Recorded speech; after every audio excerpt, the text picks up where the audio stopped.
Саламатсыздарбы? Бүгүнкү биздин маанилүү маегибиздин коногу жакында мындан 1 ай мурда түрк тилдүү мамлекеттердин кызматташтык кеңешинин башкы катчысынын орун басары болуп дайындалган Адахан Мадумаров болмокчу. Биз менен болуңуздар. Саламатсызбы Адахан Кимсанбаевич? Мына ушул кызматка барганыңызга 1 айдын жүзү болду.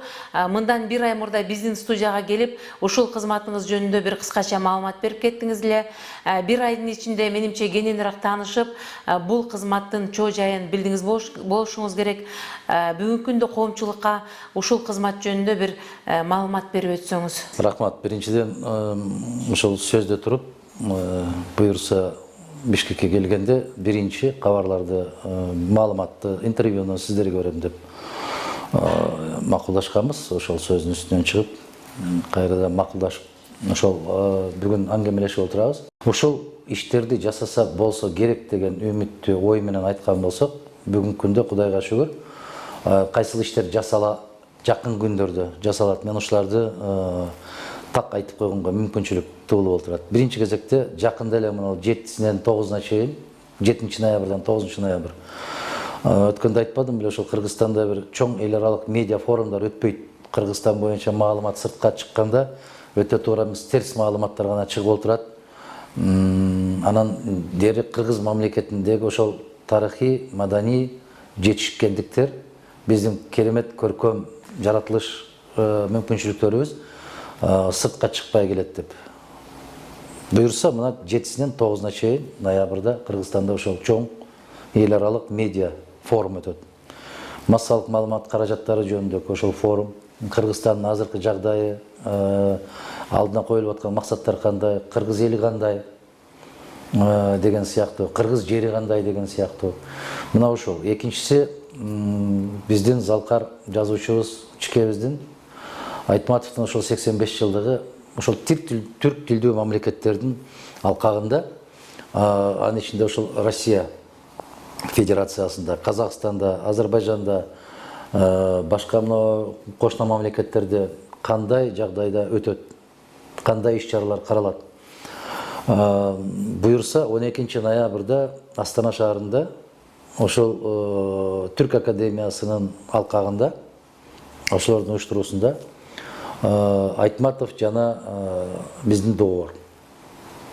Айтматовдун көз карашы, же болбосо Айтматов идеялары деген сыяктуу чоң бир илимий конференция өтөт.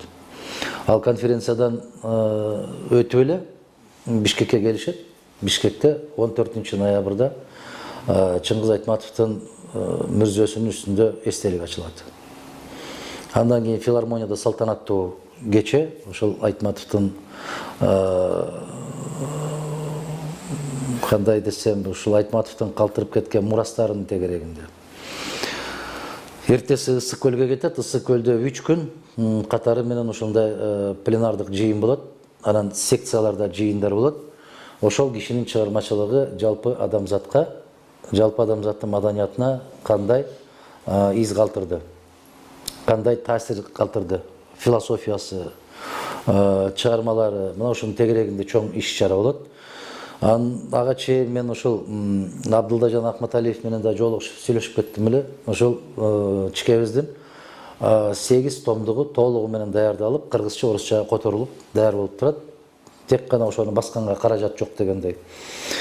Буюрса, ошол Түрк академиясынын президенти менен мен жолугушуп, ошол колубуздан келишинче биз ошол чыгарманы биздин каражатка басып берели деген бир мындай бир түшүнүү менен кабыл алынган маселени байкадым. Мен абдан кубанып отурам. Мен ушуга ыраазычылык билдирип отурам. Буюрса аны да колго алабыз. Кийин ушул Ысык көл форумун. Ысык көл форуму боюнча биздин көз карашыбыз ушул 3 аянтча пайда болсо дейбиз. Алар кайсыл аянтчалар? Алар ушул жалпы интеллигенттердин акыл калчаган бир аянты болсо, андан кийин мындай бир экономикалык багыттагы бир аянтча болсо, андан кийин жаштардын аянтчасы болсо, жыл сайын болбосо да 2 жылда бир биздин касиеттүү көлүбүздүн жээгине келип, мына ошол маселелер талкууланып турса, биринчиден ушул биздин көлдүн бир керемети дүйнөгө бир башкача көз караш менен каралат. Экинчиден чоң бир адамзатқа таандык болгон эл аралык деңгээлдеги маселелер биздин касиеттүү кыргыз жергесинде талкууланышынын өзү чоң айбир алып келет деген ишеним бар. Келечекте ушул түрк тилдүү мамлекеттердин ортосунда кинофестиваль уюштурсак деген ой бар. Анан жалпы телекомпания түзүү милдети жүктөлгөн мага. Андан сырткары ушул бирдиктүү маалымат аянтын түзүү. Бул деген сөз ушул бизге Кыргызстандын ичиндеги болуп жаткан маалыматты биздин өлкө жөнүндө, биздин өлкөнүн сүрөтүн башка бирөөлөр тартпай, биз өзүбүз тартсак деген ойдо. Кыргызстанда ошол маалымат майданында өтө чоң башаламандык бар. Мындай бир ким тыйын төлөсө ошонун обону жаңырып келаткан учурлар бар. Кыргызстандын ичинде болсо ал анча байкалбайт, бирок Кыргызстандын сыртында болгондо мамлекеттин, элдин, улуттун мындай бир кадырына доо кетип калган учурлар болот. Буюрса, мен өткөндө келгенде чоң бир сүйлөшүүлөр болуп, анын алкагында мына Түрксой деген уюмда 20 жылдан бери Кыргызстан ошонун активдүү мүчөсү, бирок мүчөлүк акысын төлөбөй келет. Мына 20 жылдык салтанаты болуп өттү. Бардык 14 мамлекеттин өкүлдөрү, чоң делегациялар катышты. Ошол жерде да кыргыз мамлекетинин орду бир аз көрүнүп турат, башкачараак. Буюрса биз Алмаз Атамбаев менен бул маселени талкуулап ордунда чечилди деген кабарды уктум. Мен дагы бир жолу бүгүн эртең текшерип көрөбүз. Ушул маалыматты абдан жакшы болмок. Ошол маселе чечилсе. Экинчиден, эсиңизде барбы? Ушул кыргыздын боорсогун, кыргыздын кымызын, кыргыздын айранын, кыргыздын жанакы талканын ушул башка бирөөлөр алып кетиптир деп эле кыйтырыкты салганга мындай бир эпчил уста болуп калдык да биз. Эгер башкалар алып кетпеш үчүн эмне жумуш жасаш керек? Биздин боз үйүбүздү казактар Алматага тигип алыптыр. Биздин шырдагыбызды илип алыптыр. Биздин чийлерибизди алар биздики деп тартып алыптыр. Эмне кылсын? Патенттештирүү жок. Бизге ошолорду бул кыргыздыкы деп айтканга же кыргыздыкы деп мөөр бастырып койгонго бирөө тыюу салып атабы? Бирөө кой андай жасабады деп атабы?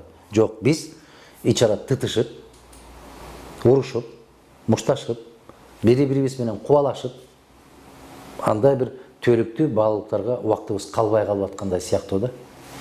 Ошондуктан мына көчмөндөр оюну деген бир жакшы идея пайда болгон. Ушул көчмөндөр оюнун дали болсо ушул касиеттүү көлдүн жээгинде май айынын башында өткөрсөк деп ушул өткөндө келгенде Алмаз Шаршенович менен макулдашканбыз. Ушунун үстүндө иш жүрүп атат. Ошондо биздин Көкбөрү, ошол улак тартыш, оодарыш, тыйын эңмей, кыскуу май, жаат май сыяктуу оюндарды, куш салмай, тайган агытуу, мына ушул сыяктуу оюндардын баарын көрсөтүп, башка мамлекеттин өкүлдөрүн чакырып, керек болсо ЮНЕСКОнун өкүлүн чакырып, мына ушул улуттук кылым карыткан оюндардын баары кыргыз ата бабадан калган кыргыз оюндары катарында биз ЮНЕСКОго киргизишибиз керек. Эртең бирөө чыгат, биздин улакты тартып алыптыр, биздин жанакы куш салмайды тартышып алыптыр туура. Биз оозубузду ачып, ким аким болот, ким министр болот, кимди алып түшүш керек, кимди кубалаш керек деп жүрсөк, бардык нерседен куруп калабыз. Эртең мына кыргыздын кадимки эле жанакы кымызын башка бирөө каттатып алган болсо эмне дей алабыз? Кымызды менимче ошол кыргыз ичкенчелик эч ким ичпейт. Биздин каныбызда сиңип калган кымыз. Аны да көтөрүш үчүн ушул дүйнөлүк тарыхый же болбосо маданий баалуулуктарга бул кыргыз элиники, кыргыз улутуна таандык. Бул кыргыз улутуна таандык деп белгилегенде маселени буюрса биринчи тарыхта ошол көчмөндөр оюну биздин Чолпон Атада өтөт, Кудай кааласа. Жакын арада өзүңүздөр күбө болосуздар, дали болсо мен сиздерге айтып коеюн. Эксклюзивдүү бир мындай бир аңгеме дүкөндү сиздер аркылуу маалымат кылабыз. Кудай кааласа келечек жакшы. Бул эл аралык маанидеги маселелерди гана айтып отурам.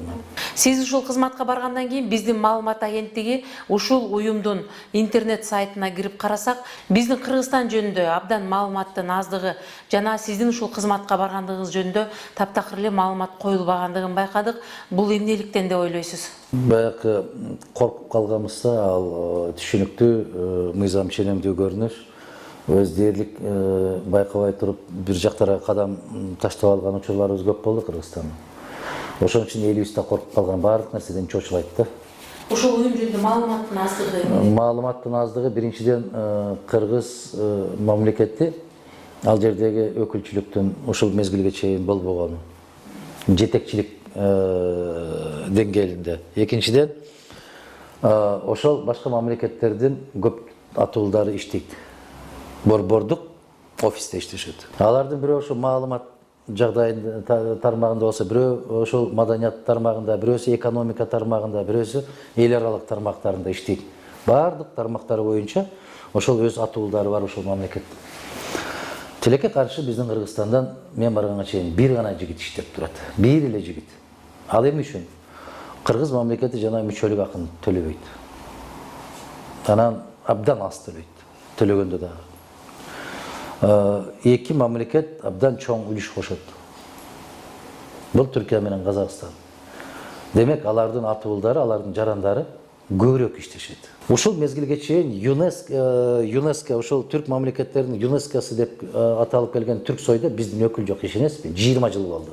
Мына Төлөмүш Океев аксакал өз мындай бир демилгеси менен иштеп ошол жерде келгенден кийин ал жерде бир киши Кыргыз мамлекетинин өкүлү жок. Өткөндө ошол Алмаш Аршенович менен сүйлөшкөндө бир адамды бөлүп берели, ошол өзүңүз үстүндө туруп, өзүңүз көзөмөлдөп, ушул уюмду абдан каттуу ушул кыймылдатып, иштетип бергенге жардам берсеңиз деген сунушун айтты. Колундан келген бардык күчтү жасайын, бардык аракетти жасайын. Кыргыз мамлекети дегенде биз өзүбүздүн бардык өмүрүбүздү арнап койгонбуз. Болгондо да ушул чет өлкөдө болгондо, чет өлкөлүк чоң ареналарда болгондо Кыргыз мамлекетинин желеги, Кыргыз элинин тили, Кыргыз элинин маданияты ал үчүн бүт өмүрүңдү арнасаң болот. Кудай кааласа, жакын күндөрдө бул жагдайда дагы чоң өзгөрүүлөр болот деген үмүттөмүн. Мына азыр медиа форумга келебиз. Медиа форумга ушул уюмдун башкы катчысынын өзүнүн келиши күтүлөт. Буюрса чогуу келгенде көптөгөн маалыматтарды, көптөгөн суроолорду өзүңүз түз кишиге берсеңиз болот. Анын үстүнө бизге ушул Өзбекстан жана Түркменистанды дагы ошол уюмга жакындатуу милдети да жүктөлгөн. Жумуш оор. Билесиз, анын өзүңүз кандай саясий жагдайлары бар. Оор, бирок аракет жасап көрөбүз. Биздин көлдүн жээгинде ошол көчмөндөр оюну дегенге, көчмөндөр оюндарынын бүт баары нээси ушул Кыргыз эли деп аталып калыш мен үчүн бул өтө чоң олжо болот. Биздин элибизге чоң олжо болот. Себеби көчмөндөрдүн маданиятын ушул Кыргыз эли сактап калган, Кыргыз эли көтөрүп келатат деген уюткусу бизде. Баракелде, уюткусу бизде. Башка элдер жоготуп жиберген касиеттерди Кыргыз эли сактап келатат. Биз ушул өзүбүздүн улуттук каада салтыбызды бекем кармап, көзүбүздүн карегиндей сактап келатабыз деп дүйнөгө жар салуу бул чоң абийир алып келет, Кудай кааласа. Ошондуктан жанагы мен мамлекеттин, элдин алдында өзүмдүн көптөгөн милдеттеримдин бир катарында түшүнөм. Сиз жогоруда айтып өткөн биздин улуу залкар жазуучубуз Чыңгыз Айтматовдун китептери ошол Түрк академиясы тарабынан жардам берилип, финансылык муктаждыкты чечилип, ошол китептер чыккан атат деп айтып өттүңүз. Биринчиден ошол биздин ичкебизге болгон сый-урмат болсо керек. Экинчиден биздин элибизге болгон сый-урмат болсо керек. Үчүнчүдөн ошол Айтматовдун чыгармалары жалгыз гана Кыргызга таандык эмес, керекпи ушул Борбордук Азия өлкөлөрүнүн бардык улуттарына таандык, жалпы адамзатка таандык экендигине бир моюн сунуу менен анан Кыргыз боордошторуна болгон бир чоң көмөк көрсөтүү, ошол каалоосу, ошол жүрөгүнөн чыккан бир колдоосу катарында кабыл алабыз. Буюрса ошол чыгармалардын баары басылып чыкса, абдан чоң, жакшы бир сапатта басылып чыкса, бул дагы биздин казнабызга, маданий казнабызга кошкон салымыбыз катарында кабыл алынат буюрса. Мына сиз бир ай ушул кызматка кеткенден бери биздин мамлекетте бир топ саясий өзгөрүүлөр болуп өттү. Мунун ичине негизгиси болуп Жети Өгүз районунда болгон Кумтөр маселеси кирет. Эмне үчүн бүгүн биз ошол Кумтөр сыяктуу кен байлыктарыбызды өзүбүздүн, мамлекетибиздин, элибиздин кызыкчылыгына чечип, ушундай маселелерди башка өлкөлөрдүн берген жардамына сүйүнүп, ошолордун берген каржыларына муктаж болбостон, ошолорду өзүбүз эле чечип, эртеңки урпактарыбыз ушуну биздин Кыргызстан чыгарып бизге таштап кеткен, биздин мамлекетибизде чыккан деген сыймыктануу менен окуш үчүн ушул маселелерди өзүбүз чече албайбыз. Ушул жөнүндө сиздин оюңуз кандай? Кумтөр боюнча коюлуп аткан маселе бул 20 жылдан бери чуалып келаткан иш. Биздин туңгуч мамлекеттин премьер-министри Насирдин Исановичтин башын жуткан маселе да ушул Кумтөр маселеси, ушул алтын маселеси. Алтынсыз эле жашап келдик эле жакшынакай болуп. Ушул маселе чыкты, андан бери Кыргызстанда тынчтык жок. Менимче элдин талабына кулак салып, бүгүнкү күндө өкмөттө эл менен, элдин тили менен сүйлөшө турган азамат жок. Баары кече жана соода сатык менен жүрүп, бизнес кылып жүргөндөр өкмөткө келишти. Алар эл менен кандай сүйлөштү билбейт. Элге түшүндүрүп да сүйлөгөндү билбейт да. Көпчүлүк ушундай сөзгө да чоркок, ишке да чоркоктор келип калды. Тилекке каршы башалама мамлекетте ушундай болуп келет. Сиздин бүгүн биздин мамлекет бир рамкадагы оорудан чыга албай жатабыз. Ал жанагы коомчулуктун арасында жүргөн эшиттик, имиш болуш керек деген бүдөмүк ойлор деп жогоруда айтып өттүңүз. Биздин интернет сайтка ошол эле ой менен Баткен областынан бир студент сурай берген экен. Сиздин бүгүн ошол түрк элине, ушул уюмга кызматка барышыңыз бүгүнкү биздин өлкө башчысынын түрк эли менен ымалаш болуп, жакындаш болуп, сизди ошол кызматка алып барып, ар кандай саясий оюндардан четтетүү максатында алып барган жокпу деген суроону берген экен. Ошол суроого дагы өз оюңузду айтып койсоңуз. Бул болуп жүрчү нерсе. Кимдер гана кандай кызматтарга кетпей атат, эч кандай сөз болбойт да. Мадумаров кызматка барса да толгон токой сөз. Кызматтан баш тартса да толгон токой сөз. Элге пайда келтире турган кызмат болуп атса эмне үчүн барбайт, эмне үчүн теке берленди, бара берсе болмок. Барып койсоң, барбайм деп эди биле, эмнеге барды? Ушул сыяктуу. Мен жанакы чала сабат кээ бир азаматтарга ушуну мындай бир көбүртүп жабыртып аткан азаматтарга айтып коёюн, алар чала сабат. Бул бийлик эмес. Бул эл аралык уюм. Биринчи кезектен. Экинчиден, Кыргыз Өлкө башчысы менен кандай байланыштыгы бар ушул? Байланыштыгы ал өлкө башчысы дайындабайт, аны өлкө башчысы бул ошол уюмга кирген бардык мамлекеттин президенттери макул болуш керек. Эгерде бир эле өлкөнүн президенти макул эмес болсо, ал кызматка дайындалбайт. Эмне үчүн жасабашың керек? Жанакы кетип калды, ушул кызматка кетип калды деген азаматтар өткөндө бир киши айтат. Алар айта берет, Иланайын кулак салбачы, өзлөрүнө сунуш кылса, үй бүлө бала чакасы менен да коштошпой туруп кетмектешти. Туура. Туура. Аны айтып аткан азаматтар өздөрү да ошондой. Мен кайсыл жерге барбайын, абийирим таза, буюрса, анан мамлекеттин туусун бийигирээк көтөргөнгө, ал эгер Россияга кетип калганда айтмак да, өткөндө сурай берет атпайбы? Россия генералдары менен абдан жакын, ошолор эле эптеп алып кетти деп айтмак. Эгер эл аралык уюм Казакстанда болуп калса, түшүнүктүү да, ушул казактар өздөрү алып кетти го. Эми түрктөргө алып кетсе, Атамбаев түрктөр менен жакын эмеспи, эптеп ошол жака кетип калса керек да деп. Эгер мен Европага кетип калсам эмне деп айтышмак, анда да бирдеме деп тапмак. Айтор, ага көңүл бурбаш керек, себеп ага деле бир жаратканга бир ыраазы болуп коюшубуз керек да, себеп ар бир баскан турган сүйлөгөн сөз көз жаздымынан калбайт. Биздин Кыргыз мамлекетинен аксакалдар кеңешинде мүчө Ишенбай Абдыразакович аксакал, а киши кече жакында барып келди, ошол Түрксойдун 20 жылдыгында жолуктук, сүйлөштүк. Мен ошол кишиден дагы акылдашып көрсөңүздөр болот. Буюрса, кийин бир келгенде ошол киши менен чогуу сиздерден бир маек берелим. Кудай кааласа, а кишиде да көп маалымат бар. Бул уюмдун потенциалы жакшы, потенциалы чоң. Бирок ошону биз мамлекет катары кандай деңгээлде колдоно алабыз, пайдалана алабыз, бул чоң маселе. Келечекке койгон иш пландарыңыз, ой максаттарыңыз абдан күчтүү жана жакшы экен.